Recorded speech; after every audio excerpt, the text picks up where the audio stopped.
présente Café littéraire.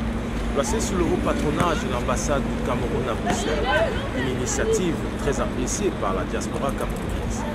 Café littéraire vous présente ce soir l'écrivain camerounais Eugène Ebodé, auteur de plusieurs romans édités chez Gallimard, docteur en littérature française, chercheur associé dans la même université, professeur enseignant à l'université Lassana Conté en Guinée-Conakry, administrateur de la chaire de littérature et art africaine de l'Académie du Maroc. Placé sous le thème « L'Afrique comme horizon de pensée », le professeur Eugène Ebodé lève également le voile sur son dernier ouvrage, « Habiller le ciel ». Cher professeur, Madame le conseiller à l'ambassade du Gabon à Bruxelles, chers collègues, chers partenaires qui êtes dans la salle, mesdames et messieurs, en vos différentes qualités, je vous dis bonsoir et je vous souhaite la bienvenue ici au Brussels Press Club dans le cadre de cet échange très intéressant que nous avons avec un distingué compatriote dont la biographie et la bibliographie viennent de vous être présentées très succinctement.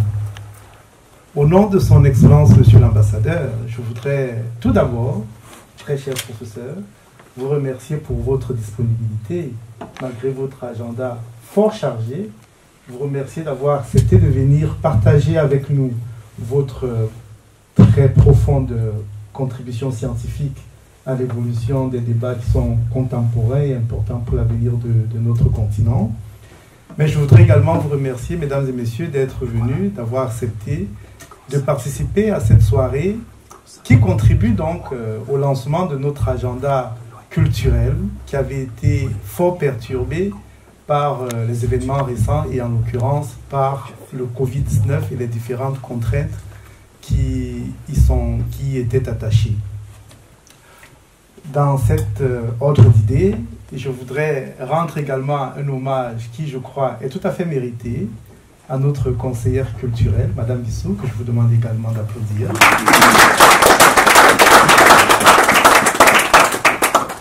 Je pense que cette conférence relance notre très riche agenda culturel et un agenda qui devrait être maintenu et renforcé afin de faire bénéficier à nos compatriotes et aux amis du Cameroun la richesse, disais-je, et la diversité culturelle de notre pays ici en Belgique.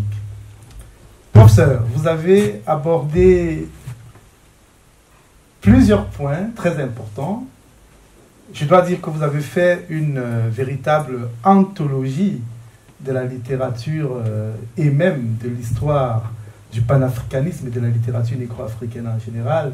Je me suis retrouvé dans les souvenirs de Lilian Castello, que vous connaissez très bien, qui avait également, qui s'était donné pour mission, principalement de valoriser cette littérature négro-africaine naissante, ce panafricanisme littéraire qui se traduisait naturellement en projet politique. Et ce faisant, vous avez touché à plusieurs points. Je vais revenir sur un seul.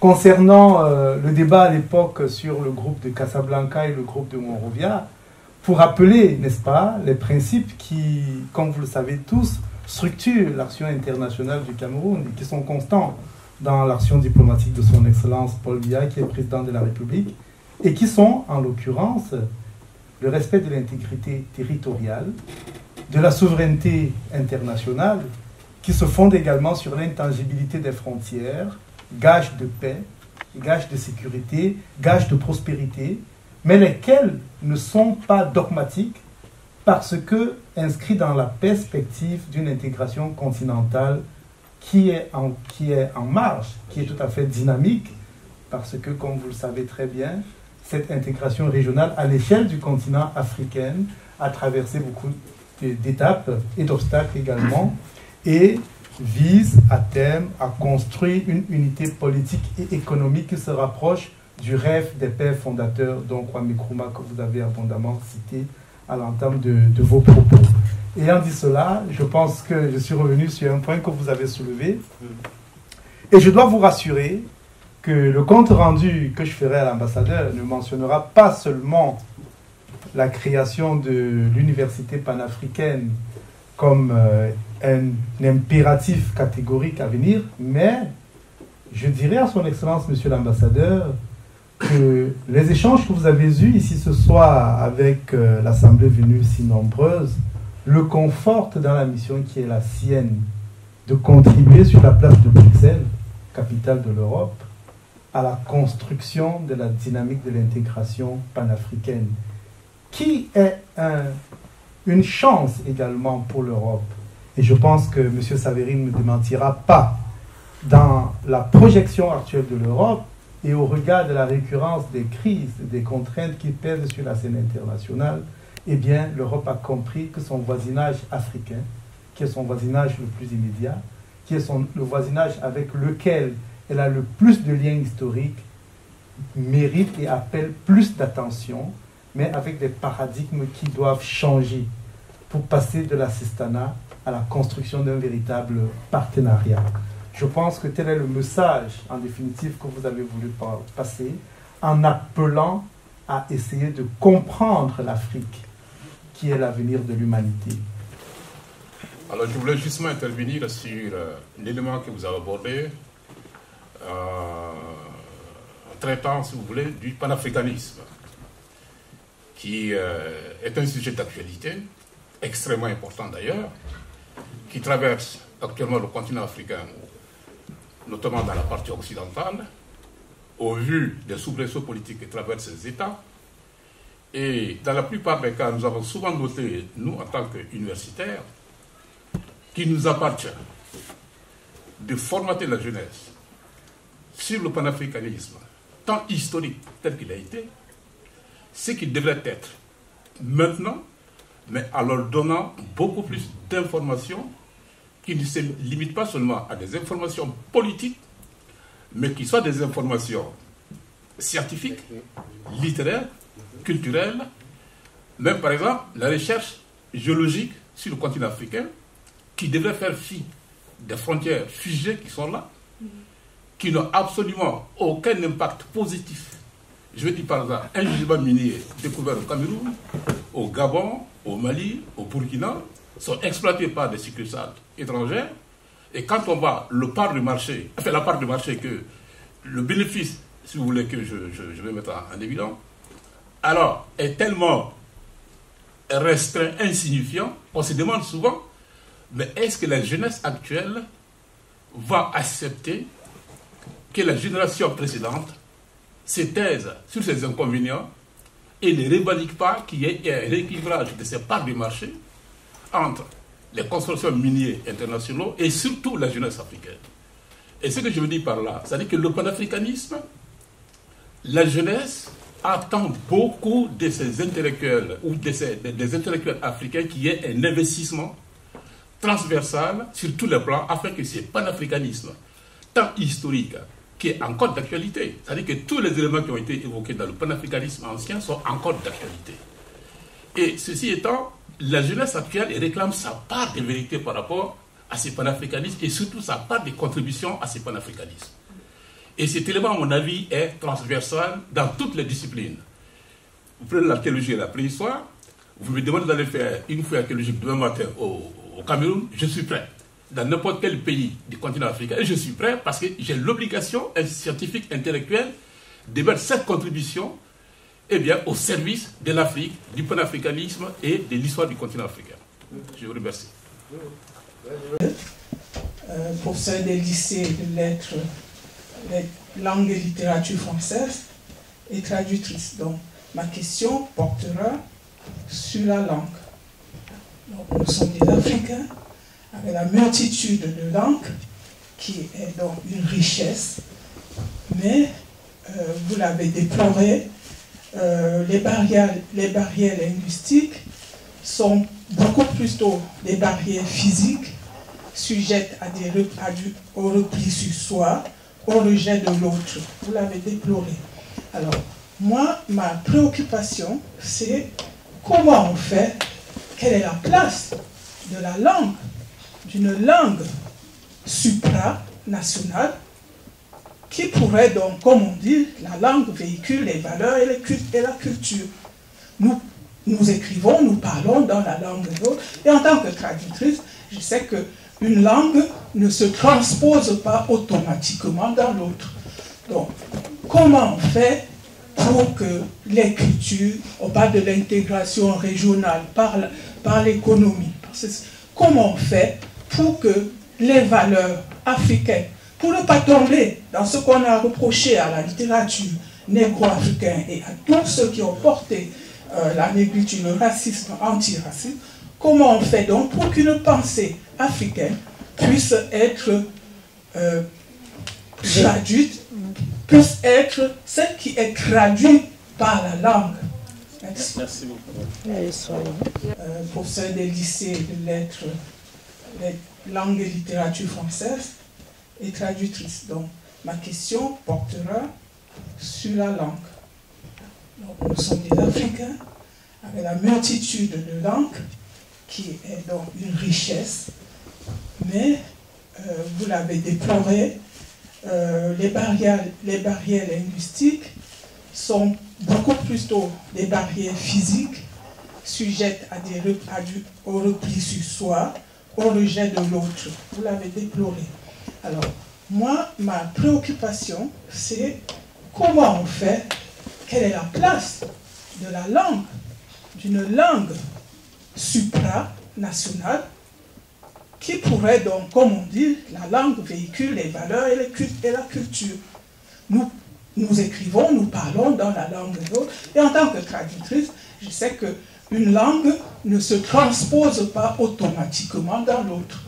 Donc, comment on fait pour que les cultures, on parle de l'intégration régionale par l'économie, comment on fait pour que les valeurs africaines, pour ne pas tomber dans ce qu'on a reproché à la littérature négro-africaine et à tous ceux qui ont porté la négritude, le racisme, anti-racisme, comment on fait donc pour qu'une pensée africaine puisse être traduite, puisse être celle qui est traduite par la langue. Merci. De ma position des personnes qui luttent aussi un peu contre le racisme ici en Europe, moi je voulais donner un conseil à tous qui veulent faire du panafricanisme. La première étape, au-delà de tout, c'est de faire ce concept approprié par la jeunesse. Il a dit, et le prof l'a dit avant, c'est trop vu sous l'angle politique. Mais l'Africain que nous sommes, le Camerounais que je suis, vous n'êtes même pas sûr que je connais les leaders camerounais. Que je connais l'histoire du Cameroun. C'est ça le problème en fait. Après, on peut mettre tout ce qu'on veut dessus du panafricanisme, tant que les populations ne s'en approprient pas. Tant que ça ne devient pas comme l'institution civique, comme une éducation permanente des rues, parce qu'il faut aller vers une décolonisation des mentalités. Il faut passer par là. Sinon, tout ce qu'on dit là, du point de vue du peuple, ça reste très intellectuel ou très économique. Et finalement, il n'y a que le volet politique qui intéresse, mais qui n'est pas efficace. C'était ma proposition. Okay. La question c'était, est-ce qu'on sera révolté ou pas? Nous, en tant que jeunes, alors oui. Oui, je vais vous le dire honnêtement. Moi, je vois que j'ai beaucoup de choses à reprocher à mes ancêtres d'une certaine manière. Alors, je ne les culpabilise pas totalement, mais je trouve malheureux, moi qui ai grandi toute ma vie en Belgique, j'ai cherché des informations par rapport à mon pays. J'ai cherché des informations par rapport à mes ancêtres, à savoir mon grand-père qui a été une figure qui, selon moi, a quand même été importante au Cameroun. Et quand je tape Titus Ebogo sur Google, je ne trouve absolument rien, pratiquement rien. Et je trouve ça vraiment déplorable parce que la diplomatie culturelle et la force culturelle, elle se fait à travers des personnages forts. Les Noirs américains aujourd'hui parlent d'Obama. Avant, il n'y avait pas Obama, il y a eu Martin Luther King, etc.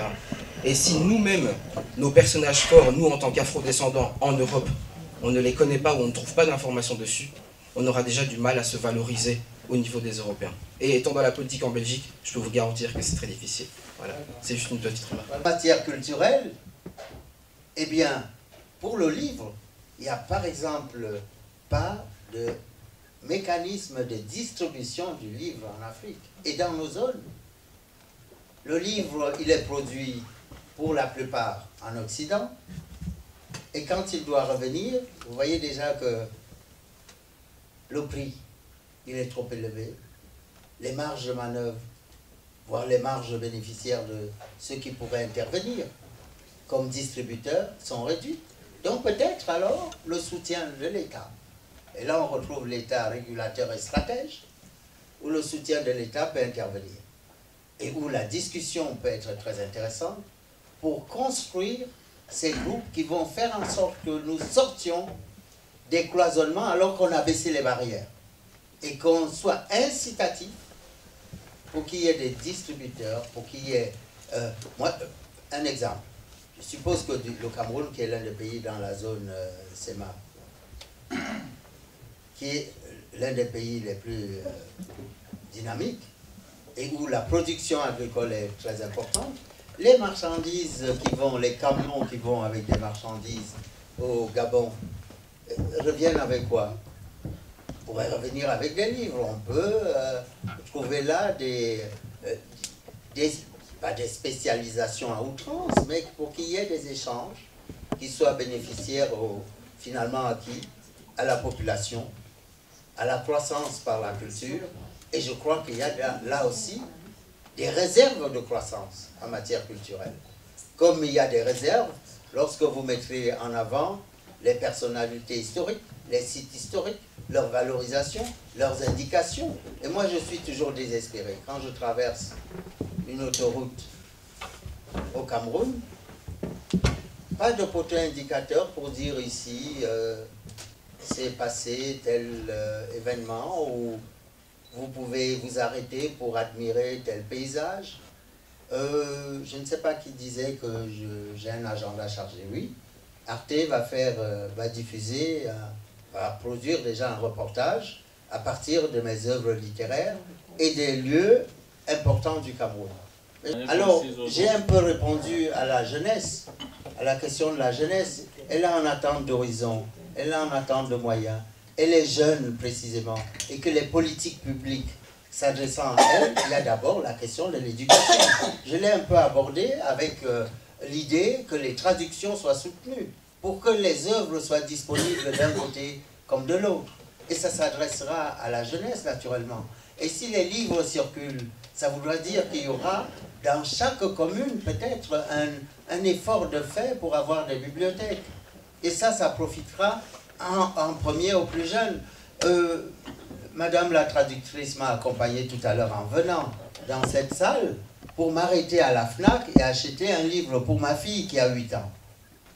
Parce qu'elle m'a demandé, papa, qu'est-ce que tu vas me ramener? Est-ce que un cadeau? Est-ce qu'il se mange ou il se lit? J'ai dit les deux, mon général. Donc je me suis arrêté à la fois pour les... Bon, les Belges, ils savent fabriquer quelques gâteaux, etc., très intéressants. J'en ai pris les nourritures. Oui, le chocolat, oui, j'ai pris les nourritures du corps et puis celle de l'esprit. Vous voyez, j'ai essayé d'être équilibré. Donc j'essaie de répondre à votre question. C'est vrai qu'elle était très riche sur d'autres aspects touchant en particulier au panafricanisme et ses variations, ou ses divisions, ou ses approximations. C'est ainsi la vie, ça va aller en s'améliorant si nous avons conscience que chacun peut produire son effort, et surtout, les intellectuels, c'est vrai, ne devraient pas déserter le chantier. Il me semble qu'aux États-Unis, lorsque l'idée du fédéralisme a pris corps, c'est un peu pareil, hein, on ne va pas tout inventer. Il y avait un ouvrage, j'ai cité The Crisis, ça c'était pour la NAACP, mais il y avait le fédéralisme, Hamilton et les autres. Ils ont quand même d'abord travaillé dans des revues pour diffuser les idées, pour qu'il y ait des plateformes de pensée, de réflexion. Et les livres collectifs servent d'ailleurs à ça.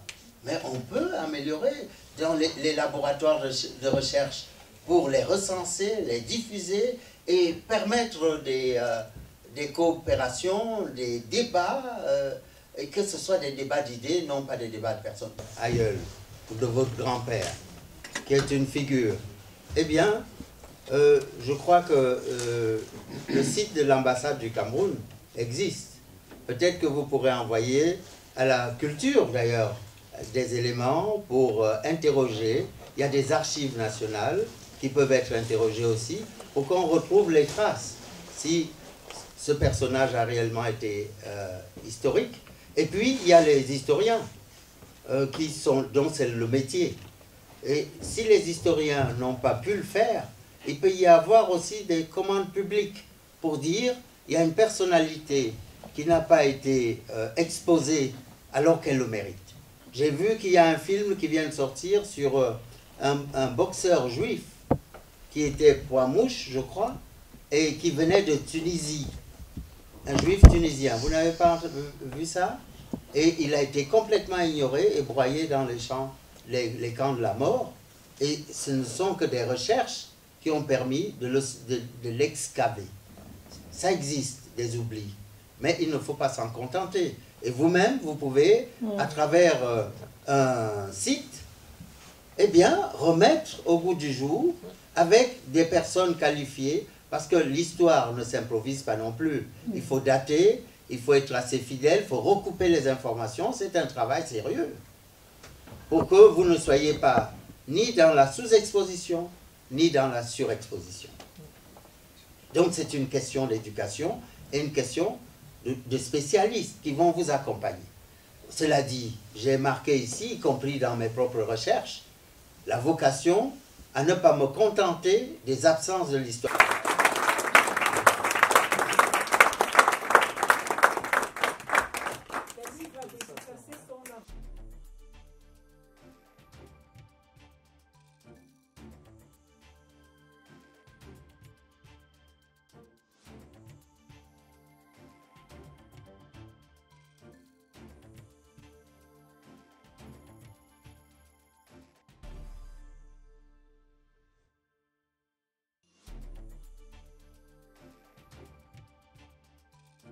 Mesdames, Messieurs, c'est ici que s'achève cette émission de Café littéraire qui est une première.